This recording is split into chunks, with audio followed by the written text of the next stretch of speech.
کاران لآزادیا گرتین زندانان لآمادا مظلومان لقامشلوکا جگر خوینان لسلیمانی و هولیرا دیانان لمهابادا قادیان لکوبانیا آرینان لریبران سروک آپو و لهر چار پارچن کردستان جشن وجین پیروز به پیروز به پیروز به.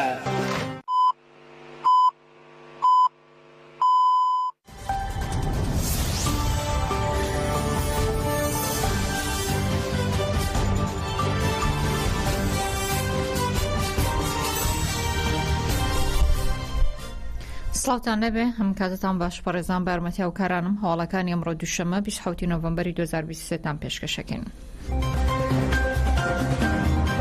فەرماندەی بڕیارگەی پاراستنی گەلنەپەکە لەبارەی 45مین ساڵاتی دامەزراندنی پارتی کرێکارانی کوردستان پەکەکەوە ڕاگەنراوێک بڵاو کردوێتەوە دەڵێ پەکەکە لەسەر بنەمای خاوەندارەتی لە بیرۆرەکانی حەقی قەراردا مەزرا ڕاستی شەیدانی کرد بە هەوێنی بەرخۆدان و هەموو ڕۆژ و مانگ و ساڵێکیش لە تێکۆشانی 45 ساڵی پەکەکەدا شەهید دەدا و گەیشتۆتە ڕۆژی ئەمڕۆ هەر لەبەرەوەشە بە پەکەکە دەوترێ پارتی شەهیدان.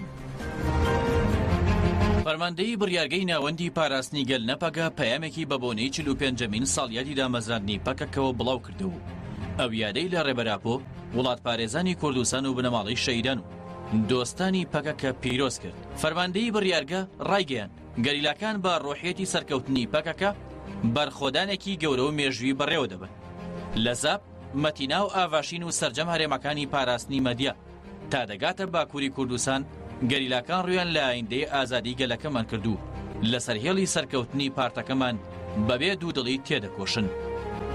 فەرماندەی بڕیارگەی نەپەگا ئاماژەی بە میراسی فیدایی بوون و بەرخۆدانی گەریلاکانی لە فەرماندە عەگیر و شەعیر بەریتانەوە تا ڕۆژهات زیلان و ئارداڵ شاین کرد و ڕایگەن هێزەکانی پاراستنی گەلی کوردستان لەسەر هێڵی شەیدان تێدەکۆشن و هیچ کات سازش لە سەر ژیانی ئاپۆیی ناکەن و بەدڵنیاییشەوە تێکۆشانی هەبوون و ئازادی گەلەکەمان سەردەکەوێت.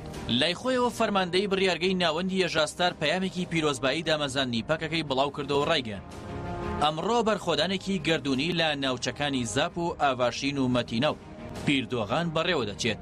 پێشەنگی ئەو بەرخۆدانەش کە خۆشەویستترین ڕۆڵەکانی گەلەکەمان بەڕێوەی دەبن ڕێبەراپۆیە. ڕێبەراپۆ لەو ڕۆژەوەی دەستی بەم کاروانی ئازادیە کردووە هەتا ئەمڕۆژ بۆ ساتێک سازشی لەسەر ئەخلاقی ئازادی نەکردووە. لەبەرەوە وێستەی ڕێبەراپۆ پەکەکە بۆتە پارتی ژن. ئەو ژنانە بە دروشمی ژن ژیان ئازادی بە یەکەوە کۆ دەبنەوە. جەوهەری ژنی پەکەکە بەڕوونترین شێوە نیشان دەدەن. هێژاستار ئاماژەی بۆشدا کە پێداگریکردن لە سەر میلیتانیەتی پەکەکە ئایندەی ئازاد بۆ گەلی کورد و ژنان و مرۆڤایەتی مسوەگەر دەکات. هێژاستار داوا لە هەموو پەیجورانی ئازادی دەکات کە ببنە بەشێک لە کاروانی ئازادی و لە دەوری بەرخۆدانی مێژووی کۆ ببنەوە.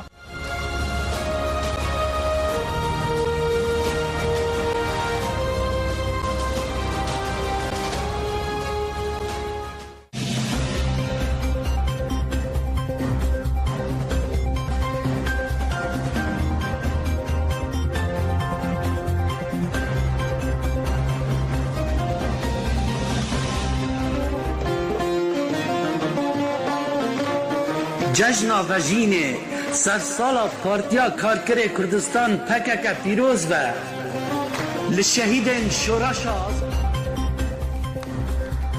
پەیادە یادی 45 ساڵی دامەزراندنی پەکەکە بۆ خەڵکی کوردستان و ڕۆژهەڵاتی ناوەڕاست پیرۆز دەکات و دەڵێ بیرۆکەی ڕێبەر ئۆجلان ڕێگەی ڕزگاربوونە لە ئاژاوەگێڕی و لە ڕۆژهەڵاتی ناوەڕاست دەگوزارێت.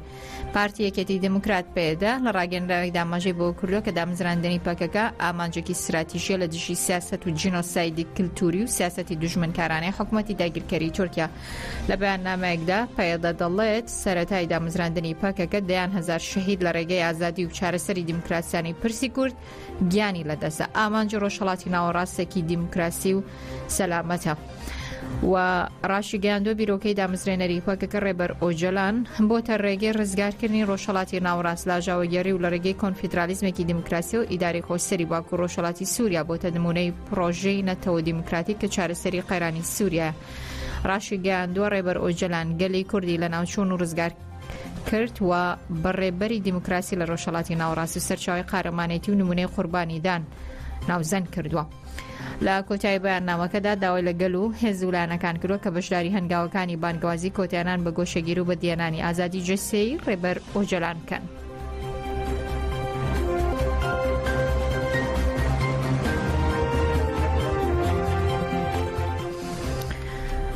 بەڕێزان ئەمڕۆ بڕیارە لە ڕۆژهەڵاتی ببورن لە باکوور و ڕۆژهەڵاتی سووریا ژمارەی ئەجگار زۆر چالاکی بەڕێوە بچێ بۆ یادی دامەزراندنی پەکەکە. ئەڤین ئیبراهیم ڕۆژنامەوان لەسەر هێڵی تەلەفۆن لەگەڵمان دەبێ. ئەڤین سڵاوت لەبێ بەیانیت باش پێمان بڵێ کە ئەمڕۆ چالاکیانەی بەڕێوە دەچن چین. بەێ هەواڵ پەریکاتی ئێوە و هەموو بیسەران خۆش بێت و هەروەها ئستاڕۆژی دامەزراندنی پارتی کرێکارانی کوردستان لە ئێوە و لە هەموو ئازادی خوازانی جیهان و هەروەها لە گەریلاکانی ئازادی پیرۆز بێت. بێگومان ڕێبەر ئاپ و هەروەها پارتی کرێکارانی کوردستان لە ڕۆژئاوای کوردستان و باکوور و ڕۆژهەڵاتی سووریا واتەیەکی تایبەتی هەیە وەکو هەرکەس دەزانێت کە ڕاستی کەدێکی زۆر لەبەر ئەم شۆڕشە داون و هەروەها بۆ سەرکەوتنی شۆڕشی ڕۆژئاوای کوردستان و باکوور و ڕۆژهەڵاتی سووریا بە تایبەت لە شەڕی کوبانێدا ژمارەیەکی زۆری لە گەریلاکانی ئازادی خاوەنداری لە تێکۆشانی ڕۆژئاوای کوردستان کران و بۆ سەرکەوتنی شۆڕشی ڕۆژئاوای کوردستان و ڕزگارکردنی کوبانێ گەلێک گەریلاکانی ئازادی لە ڕۆژئاوای کوردستان شەهید بوون. بۆیە بەڕاستی خەڵکی ڕۆژئاوای کوردستان و باکوور و ڕۆژهەڵاتی سووریا بە جۆش و خۆش پێشوازی لە ساڕۆژی دامەزراندنی پارتی کرێکارانی کوردستان دەکەن. لە سەراسەری باکوور و ڕۆژهەڵاتی سووریا بە ئاهەنگ و شاهی گەلانی باکوور و ڕۆژهەڵاتی سووریا بە هەموو پێکهاتەکانی خۆی لە حەسەکە، لە قامشلۆ، لە عامودێ، لە تربەسبی، هەروەها لە دێرێک، لە ڕقا و لە کوبانێ و شەهبا بۆ ساڕۆژی پارتی کرێکارانی کوردستان دامەزراندنی پارتی کرێکارانی کوردستان لە ناو چالاکیدا بوون و بە ئاهەنگ و دیلان ئەم ڕۆژە پێشوازی دەکەن.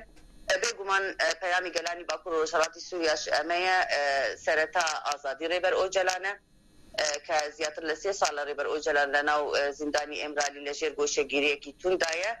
بۆیە بۆ ئازادی ڕێبەر ئۆجەلان دامەزرێنەری پارتی کرێکارانی کوردستان گەلانی باکوور و ڕۆژهەڵاتی سووریا بۆ ئازادی ڕێبەر ئۆجەلان تێکۆشانی خۆیان لە ئەم ساڵەدا زیاتر دەکەن. هەروەها بۆ دەرکردنی پەکەکە لە لیستی تیرۆر و خاوەنداریکردنی لە بەرخۆدانی پەکەکە گەلانی باکوور و ڕۆژهەڵاتی سووریا هەر لە ناو چالاکیدانە و هەر خاوەنداری لە بەرخۆدانی پەکەکە دەکەن لە چیاکانی ئازاد و بۆ سەرکەوتنی شۆڕشی کوردستانی کە فکری پەکەکە بۆ ڕزگاری هەموو کوردستانە بۆ سەرکەوتنی ئەم شۆڕشەش بێگومان گەلانی باکوور و ڕۆژهەڵاتی سووریا پشتیوانی لە بەرخۆدانی پەکەکە دەکەن و هەروەها هەموو جۆرەی توندی و ئەشکەنجەی کە دەوڵەتی داگیرکەری تورک لەسەر ڕێبەر ئۆجەلان بەڕێوە دەبات شەربەزار دەکەن. هەروەها هەموو هێرشەکانی دەوڵەتی داگیرکەری تورک و خیانەتی پەدەکە لە بەرامبەر گەریلاکانی ئازادی شەرمەزار دەکەن. دنیاک سپاس ئەڤین ئیبراهیم ڕۆژنامەوان کە لە ڕۆژاوای کوردستان و لەگەڵمان بووی. ڕۆژێکی خۆشتان هەبێت. باس بۆش.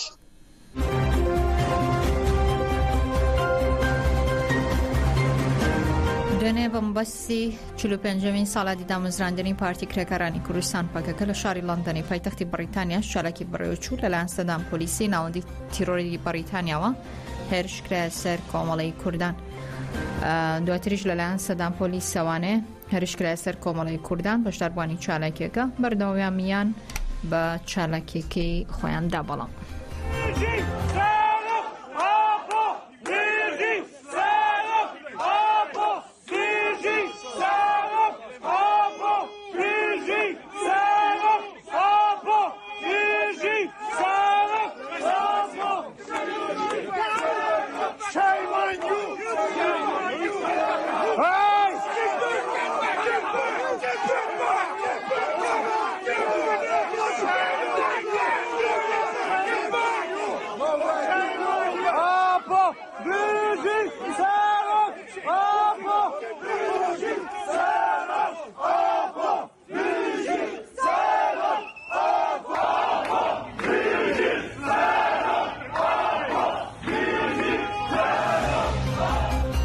کوردۆناسیۆنی پارتی ئازادی ژنانی کوردستان پاژکیش بڵاوی کردوتەوە پاکەکە بەهێزترین تەفگەری شۆڕژگەڕی دینامیکی هیوە ڕزگاری گەلانی ڕۆژهەڵاتی ناوەڕاستە لە سەدەی 21 کوردۆناسیۆنی پارتی ئازادی ژنانی کوردستان پاژەکە ئاماژەی بۆ کوڕە ڕێبەراپۆ لە سەرەتایەوە پرۆسەی بە پارتی بوونی وەرگەڕاندۆ بۆ پرۆسەی ئازادی ژنان و گەلەکەمان هێزی خۆپاراستنی بە ژنان بەخشی و لە ڕێگەی پارتەکەی خۆی چالاک و ڕێخستن کردووە. ڕێبەراپۆ لە ڕێگەی پەکەکەەوە گەلی کورد کە تاڵان دەکرا وای کرد ببێتە خاوەن ئێرادەی هێڵی ژن ژیان ئازادی و دروست کرد و دەڵێ هێرشە کۆمەڵکوژەکانی دەوڵەتی ئاکەپە و مەهەپە بە پشتیوانی پارتی دموکراتی کوردستان ئەنجامدرا بە تێکۆشانی گەریلا و گەلەکەمان لە ناوبرا و لە دژی شۆڕشی کۆمەڵکوژی ئەردۆغان ژنان و گەنجان و گەلی کوردستان بە پێشەنگایەتی پەکەکە پاژک هەڵدەستن و ساڵی 2024 دەکەنە ساڵی ئازادی ڕێبەراپۆ.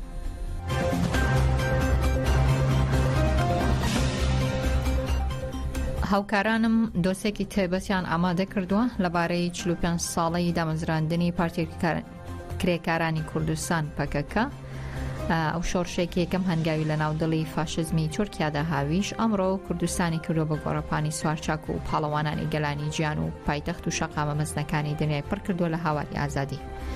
لە 46مین ساڵەردی ڕێپێوانی خۆیدا جاری نەمانی فاشزم و داگیرکاری دەدات.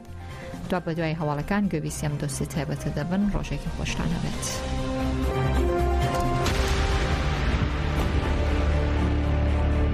پەکەکە شۆڕشێک لە هەناوی مێژووەوە بۆ داهاتووی مرۆڤایەتی.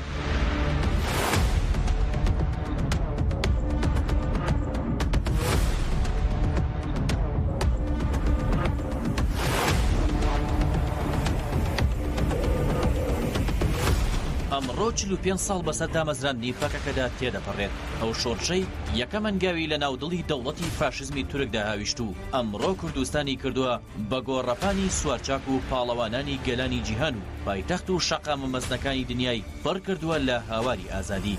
لە 46مین ساڵی ڕێپێوانی خۆیدا جاری نەمانی فاشیزم و داگیرکاری دەدات. کوردستانێدا بێ شۆڕش ژیان نامەشە. ژیانەکە شۆڕشکەری ئەساسە وڵایەتە گەلێمەیەکی شۆڕش نەها قەدەرەمەیە ژیانەمەیە جارێکیان کەتنیە ژێ دوورکەتن کەتن نەممکنە. دەوترێت مێژوو ناوکێکی زیندوی هەیە بۆ پاراستنی خۆی و ڕزگاری مرۆڤایەتی. پەکەکەش وەک شۆڕشێک لە منداڵدانی مێژووە فیچقەی کردووە تۆڵەی هەزاران ساڵێ لە کوشتارگە و دڕندەیی سیستەمی داپڵۆسێنەری سەرمایەداری و دەسەڵاتخوازی کە ئەمڕۆ لە فۆرمی دەوڵەت نەتەوەدا خۆی نمایش دەکات و گەلانی ژێردەست بەگشتی و گەلی کورد بە تایبەتی لە ژێرپی ئەم دێوەدا دەپلیشێنەوە. سەرەتای هەفتاکانی سەدەی ڕابردوو لە 50 ساڵی لۆزاندا کاتێیدا بە گەلە کۆمەیەکی جیهانی و فیتی تورکە نەژادپەرستەکان و بەرژەوە نێتەوەیەکانی بەریتانیا کورد لە سیستەمی جیهانی کرایە دەرەوە بێقەوارە و بێناو وەکێک لەسەر مێزی زلێزان پارچە کرا و خاکەکەشی داگیر کرا. ڕێک لەو کاتەی کە پرسی کورد لەبیر براوەتەوە لە تورکیا گۆڕی سیمبولی لە چیای ئاگری بۆڵکەنراوە وەک نەبوو کورد لە قەڵەم دەدرا. پێچەوانەی چاوەڕوانی جیهان و معجیزە ئاسا پەکەکە وەک خۆرێکی گەشت لە ئاسمانی کوردستان پرشنگ دەداتەوە و کورد لە گۆڕ هەڵدەستێنێتەوە. ئەم شۆڕشەش لە ڕستەیەک مانفێز دەبێت کوردستان داگیر کراوە. سەرەتای چیرۆکەکە لە کەناری چوبووکەوە لە زستانی 1973دا بۆ یەکەم جار عەبدوڵڵا ئۆجالان ڕێبەری گەلی کورد لەگەڵ هاوڕێیانی حەقی قەرار و کەمالپیر کە لە نەتەوەی لازم دەگات بەو ڕاستی کە بڵێت کوردستان داگیر کراوە. بۆ جاری یەکەم حەقی قەرار و کەمالپیر ئەم ڕستەیە دەبیستن بەم جۆرە بەشداری ئەو ڕاستیە دەبن. دواتریش لەسەر بنەمای ئەم تێگەیشتنە کۆبوونەوەی یەکەم لە کەناری چوبوک لە شاری ئەنقەرە دەبەستێت. لەو گروپەدا 5 لاوی کوردیشن کە بەم جۆرە گروپی ئاپۆیی دادەمەزرێت. ئەوەش دەبێت بە هەوێنی دامەزراندنی پەکەکە و سەرهەڵدانی تەفگەری ئاپۆیی بۆ ئازادی و ڕزگاری لە داگیرکاری. حەقی قەرار ڕۆحی شاراوەی شۆڕشەکە. دەوڵەتی داگیرکەری تورک هەرزوو درک بەوە دەکات کە بەرامبەر ئەم گروپە ئایدۆلۆژیە سەرپاکی هێزنەتەوە پەرست و پاشڤەڕۆ و ڕیفۆرم خوازە کوردیەکانی تر شکستیان هێناوە. پەکەکە لەوانەی پێش خۆی ناچێت سابۆیە دەم و دەست دەکەونە وێزەی و لە 18 گوڵانی 1990دا لە شاری دیلۆک یەکێک لە کادرە پێشەنگەکانی تەفگەری ئاپۆیی شەهید دەکەن کە حەقی قەرارە. حەقی قەرار دەبێتە یەکەم شەهیدی پەکەکە. ڕێبەر ئۆجالان دەڵێت حەقی قەرار ڕۆحی شاراوەی منە، هەر بۆیە لە تۆڵەی خوێنی ئەو تەفگەری ئاپۆیی قەڵەمبازێکی مێژووی دەهاوێژێت و لە 27 تشرینی دووەمی ساڵی 1970 لە گوندی فیسی سەر بە شاری ئامەد یەکەم کۆنگرەی بە پارتیبوونی خۆی دەبەسێت و لە ژێرناوی پارتی کرێکارانی کوردستان پەکەکە درێژە بە ڕێبەرایەتی شۆڕشی ئازادی دەدات. لە 15 ئابی ساڵی 1984 لە تۆڵەی شەید مەزلوم دۆغان و هەواڵانی لە زیندانی ئامەد بۆ یەکەم جار پەکەکە بە فەرماندەیی مەعسووم قورقوماس لە شەمزینان و لە ناوچەی ئەرۆی بۆتان یەکەمین چالاکی سەربازی لە دژی دەوڵەتی داگیرکەری تورک ئەنجام درا و ئەوەش بوو بە بناغەی دامەزراندنی شۆڕشی چەکداری ئەو تەفگەرە. دەستکەوت و کاریگەریە دیارەکانی پەکەکە. پەکەکە سنوورە دەستکردەکانی دەوڵەتەوەی هەڵوەشاندەوە کە لەسەر نیشتمانی کوردستان کێشاویانە لە فەرهەنگ و دروشم و تێکۆشانی گەلی کووردە شۆڕشی پاکردنەوەی زێهنی ئەنجامدا. لە دژی سیاسەتی پارتکردن و پارچەگەری ئەمڕۆ لەبری کوردستانی عێراق، ئێران، تورکیا، باکوور، باشوور، ڕۆژهەڵات و ڕۆژئاوای کوردستان جێگەی باسە. لە گەریلا و شەڕوانانی ئاپۆیی لە هەموو گۆشەیەکی ئەو نیشتمانەدا هەن و ڕۆڵی قەڵغان دەگەڕن و شۆڕشی ئازادی بەڕێوە دەبن. پەکەکە شۆڕشی ژنە. هەر لە سەرەتاوە تێکۆشان بۆ بەدیهێنانی ماف و ئازادی ژنان بەشێک بووە لە نەخشەڕەی سیاسی پەکەکە. لە ناوەڕاستی هێشتاکان و هاتنە پێشەوەی ئەم پارتە بۆ گۆڕەپانی سەربازی ژنان شانە و شانی پیاوان چەکداکن. ئەو ژنانەی لە کۆمەڵگای چەقبەستوی و پیا و سالاری کوردستان هەڵاتبوون پەروەردەی سەربازی و ئایدۆلۆژی و فکریان بینی و تا هەستی پێشەنگایەتی شۆڕش ڕۆشتن. ئەمڕۆ لە ناو پەکەکەدا ژنان بە سوپا و ڕێخستن بوون و سربەخۆن هێندەڕۆڵیان یەکلاکەرەوەیە پەکەکە بە شۆڕشی ژنان ناودێر دەکرێت. پڕۆژەی چارەسەری بۆ گەلان. ڕێبەر ئۆجالان لە دەرەوەی دەسەڵات و دەوڵات وەک خۆ بەڕێوەبەری کۆمەڵگا و پڕۆژەی چارەسەری کۆنفیدرالیزمی دیموکراسی پێشخست وەک مۆدێلێکی نوێ و خۆ بەڕێوەبەری دیموکراسیانەی کۆمەڵگا. ئەم سیستەمەش لە ئێستادا لە ڕۆژاوای کوردستان و شەنگال بە سەرکەوتوی بەرجەستە کراوە و لەلایەن زۆربەی گەلانی ڕۆژهەڵاتی ناوەڕاستەوە وەک سیستەمی جێگرەوە خواستی لەسەرا. گەریلا، قەڵغان و سپەری گەل و خەپ. یەکێکی تر لە دەستکەوتە هەرە بنەڕەتی و گرنگەکانی ئەم شۆڕشە گەریلای ئازادیە کە هێڵی تێکۆشانی فیدایی ئاپۆیی. ئەم هێڵە ڕۆژ بە ڕۆژ زیاتر گەشە دەکات و پێش دەکەوێت لە بەرامبەر هێڵی خیانەت و داگیرکاری دەجەنگێت. لەکوێدا مەترسی هەبێت بۆ سەر کوردستان و گەلی کورد گەریلا لەوێ